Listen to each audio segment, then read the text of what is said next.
आणि इकडे दाखव, असं पॅन कर आता तुम्ही थोडं मागे. बाबूबाई लासलगावहून दिल्लीला कांदा घेऊन निघालेली ट्रेन आपण बघतोय. ही ट्रेन शेतकऱ्यांनी अडवलेली आहे. कांदा दिल्लीला पाठवू नये अशी मागणी या शेतकऱ्यांनी केली आहे. हा कांदा सडलेला असून तो दिल्लीकरांनी घेऊ नये अशी ही मागणी शेतकऱ्यांनी केलेली आहे. प्रतिनिधी आपल्याशी जोडले गेलेले आहेत. किरण, काय अधिकचे अपडेट आहेत? सडलेला कांदा सरकारने घेऊ नये अशी मागणी शेतकऱ्यांनी केली आहे. ही कांदा घेऊन जाणारी, दिल्लीला घेऊन जाणारी ट्रेन शेतकऱ्यांनी अडवलेली आहे. तेजस्वी, आपण बघतोय की या ठिकाणी ही लासलगावहून थेट दिल्लीला जाणारी ही ट्रेन आहे.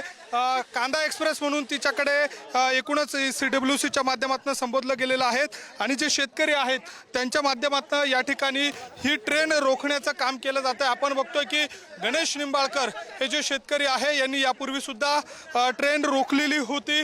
त्यानंतर पुन्हा ही ट्रेन मागे नेण्यात आली आणि पुन्हा एकदा या सगळ्या दरम्यान आपण जर बघितलं तर या ठिकाणी गणेश निंबाळकर यांना बाजूला केलं जात आहे आणि ट्रेन मात्र या ठिकाणी पुढे नेण्याचा प्रयत्न केला जातोय. आपण बघतोय की ट्रेन समोरच्या बाजूला आहे. अशा सगळ्या दरम्यान आता हा संपूर्ण या ठिकाणी झटापटीचा भाग आपल्याला बघायला मिळतोय. गणेश निंबाळकर या सगळ्या दरम्यान या ट्रेनला न जाऊ देण्यासाठी ठाम आहेत. सडलेला कांदा हा दिल्लीसाठी घेऊन चाललेले आहेत, तो जाऊ नये अशा स्वरूपाची त्यांची भूमिका आहे. दुसऱ्या बाजूला आपण बघतोय की या ठिकाणी ही जी ट्रेन आहे CWC ओनियन रेक म्हणून आपण बघतोय की ती आता दिल्लीच्या दिशेने रवाना होते. काही वेळापूर्वी ही ट्रेन रोखून धरण्यात आलेली होती, ती मात्र आता या ठिकाणी रवाना होते. तिला रोखण्याचं काम या ठिकाणी गणेश निंबाळकर यांच्या वतीनं केलं गेलेलं होतं. खरं म्हणजे याच ट्रेनमध्ये मोठ्या प्रमाणात कांदे भरलेले आहेत. साधारणपणे 450 मेट्रिक टन जो कांदा आहे तो आता दिल्लीच्या दिशेनं रवाना होतोय. मात्र या बोग्यांमध्ये असलेला जो कांदा आहे तो कांदा जर बघितला तर तो जे शेतकऱ्यांना खरेदीसाठीचे जे निकष लावले गेलेले होते ते निकष या ठिकाणी दिसून येत नाहीये आणि त्याच सगळ्या मुद्द्याला घेऊन गणेश निंबाळकर आणि त्यांच्या सहकाऱ्यांनी या ठिकाणी ही ट्रेन रोखण्याचं काम केलेलं होतं. आपण बघतोय की या ठिकाणी गणेश निंबाळकर आहेत, त्यांच्याशी आपण बोलतोय. गणेशजी, काय आता ट्रेन पुढे जाते, काय म्हणणं आहे तुमचं? हा रेल्वेचा अधिकारी खुन्नसनी पाय मोडतोय माझा आणि ही ट्रेन आमचं आयुष्य मोडायला निघाली. हिच्यात सडका कांदा आहे, ही ट्रेन रिकामी आहे, हिच्यात 10% सुद्धा कांदे चाललेले नाही आणि हे कांदे आमचे मार्केट पाडणार, हे दिल्लीला पोहोचणार. हे सरकार आहे, ही पद्धत आहे वागण्याची यांची. अरे नालायकांनो, लहान लहान लेकरं आमची वाट पाहत आहे. आमचे कांदे आम्हाला ॲडमिशनसाठी पैसे मिळवून देते, आमचे कांदे पोरांचे लग्न बनवून दे. साला दरवर्षी हरामखोर दलाल पैसे कमावत आहे.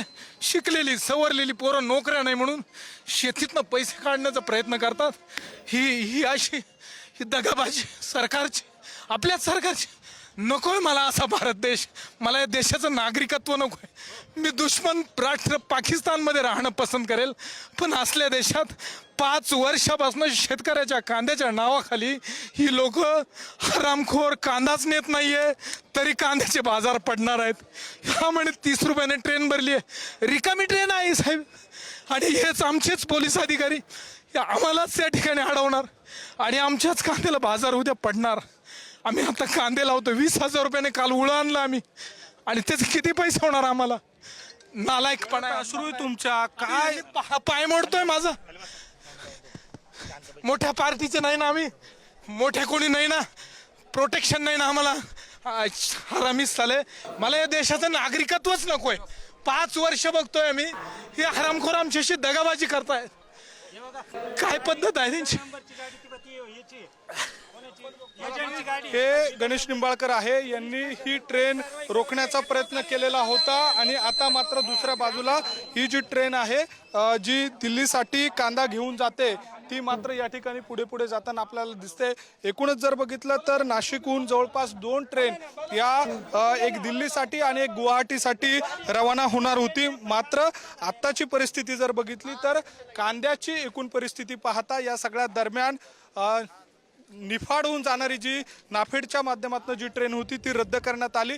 नंतरच्या काळामध्ये याच ट्रेनच्या माध्यमातून जवळपास 940 मेट्रिक टन कांदा दिल्लीसाठी रवाना होणार होता। मात्र अवघे 450 मेट्रिक टन कांदा जो आहे तो कांदा आता या ट्रेनच्या माध्यमातून केला जातोय आणि जो कांदा सुद्धा आहे तो सडक्या स्वरूपाचा आहे।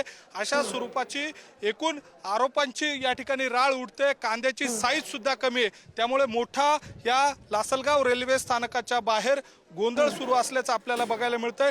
शेतकरी गणेश निंबाळकर यांनी मात्र हा मुद्दा या ठिकाणी लावून धरलाय। सडका कांदा आहे तो दिल्लीला नेऊ नका आणि एकूणच नाफेड, NCCF आणि CWC या ज्या संस्था आहे या शासनाची, शेतकऱ्यांची आणि सर्वसामान्य ग्राहकांची सुद्धा फसवणूक करताय अशा स्वरूपाचं म्हणणं। शेतकरी म्हणून काय वाटतं तुम्हाला? ही जी ट्रेन चालली आहे या ट्रेनची एक बोगी आता चाललीच आहे ना, तर एक बोगी ना सर्वांच्या समक्ष खोलून बघण्यात यावी कोणत्या प्रतीचा कांदा आहे आणि हा कुठं चाललाय।